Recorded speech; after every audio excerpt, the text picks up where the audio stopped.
यार मणिपुर की खबरें सुनकर तो मुझे बहुत दुख हो रहा है। हाँ हो तो मुझे भी रहा है, पर हम क्या कर सकते हैं? तो कौन कर सकता है कुछ जिससे ये सब शांत हो जाए? पहले तो स्टेट गवर्नमेंट कर सकती थी, पर अब हालत ऐसी है कि केंद्र सरकार के अलावा कोई शांत नहीं कर सकता। तो फिर केंद्र को इंतजार किस बात का है? यही सवाल तो पूरा देश पूछ रहा है।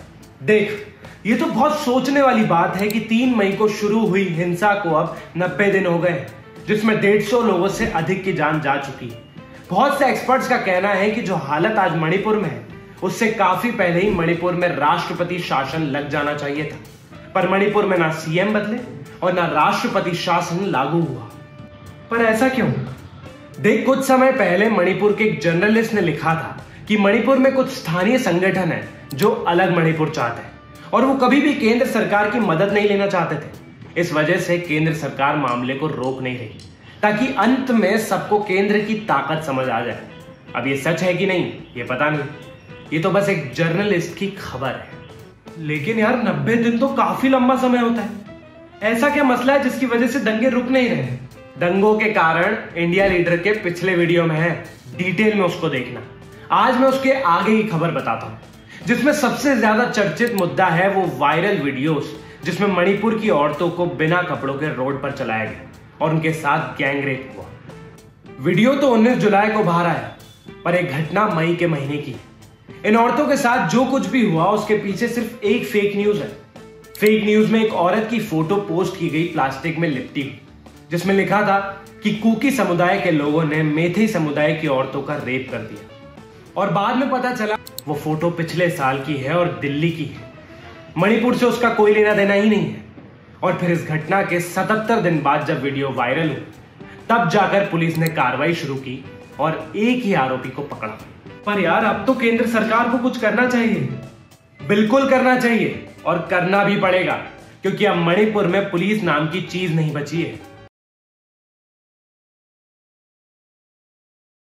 और इसी वजह से लोकसभा में अविश्वास प्रस्ताव आया, ताकि प्रधानमंत्री नरेंद्र मोदी से सवाल किए जाएं कि मणिपुर हिंसा कब बंद होगी और ये इतने लंबे समय तक क्यों चल रही है। मणिपुर में राष्ट्रपति शासन क्यों नहीं लागू किया गया? सवाल बहुत से हैं और प्रधानमंत्री नरेंद्र मोदी ने 90 दिनों में मणिपुर पर सिर्फ एक बार बयान दिया है, और वो भी वीडियो वायरल होने के बाद। उधर गृह मंत्री अमित शाह मई के महीने में मणिपुर गए जरूर थे और 4 दिन रुके भी थे। फिर प्रेस कॉन्फ्रेंस में उन्होंने कहा कि अब दोनों समुदाय सीज फायर करने वाली, पर ऐसा कुछ हुआ नहीं। जाते जाते गृह मंत्री अमित शाह ने कहा कि वो 15 दिन बाद फिर से मणिपुर वापस आएंगे और सब ठीक हो जाएगा। पर 15 दिन 15 लाख की तरह जुमला ही रहा। तो ये अब शांत कैसे होगा? हिंसा शांत होने के लिए सबसे पहले तो केंद्र सरकार को बीच में आना होगा। फिर चाहे राष्ट्रपति शासन लागू करना पड़े या अगर उसके बिना ही हो जाए तो ठीक है। समस्या क्या है कि जो हिंसा शुरू हुई थी उसके पीछे का कारण था दोनों समुदाय के बीच विश्वास ना हो। मेतई समाज को लग रहा था कि कुकी समाज की जनसंख्या बढ़ रही है, जिसमें रिफ्यूजी भी शामिल, और अगर ये बढ़े तो मेतई समाज जो सिर्फ वैली में रहते हैं उन्हें वहां से भी बाहर होना पड़ जाएगा। उधर कुकी समाज को डर था कि अगर मेतई समाज को आरक्षण मिल गया तो ये डिक्टेटरशिप करेंगे, क्योंकि सरकार में भी 60 में से 40 विधायक मेतई समाज के हैं और सीएम खुद मेतई समाज के हैं।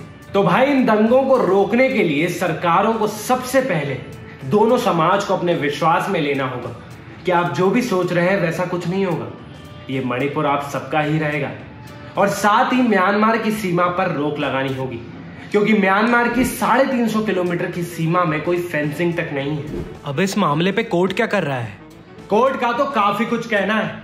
कोर्ट ने सख्त लहजे में केंद्र सरकार को कार्रवाई के निर्देश दिए और कहा कि जहां विपक्षी दल की सत्ता होती है तो वहां आप जल्दी से जल्दी सख्त फैसले लेने से नहीं कतराते, और अब यहां आपकी सरकार है तो 3 महीने में कुछ नहीं किया।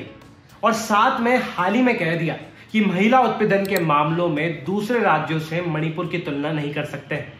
इससे बीजेपी और केंद्र का मणिपुर से ध्यान भटकाकर नॉन बीजेपी राज्यों की तरफ ले जाने की कोशिश को भी विफल कर दिया। मैं तो प्रार्थना कर रहा हूं कि केंद्र सरकार जल्दी ही कुछ करे। हाँ, प्रार्थना कर और ये वीडियो लाइक कर और शेयर कर, ताकि ये वीडियो जिन लोगों तक भी पहुंचे वो भी मणिपुर और देश में शांति की प्रार्थना करें।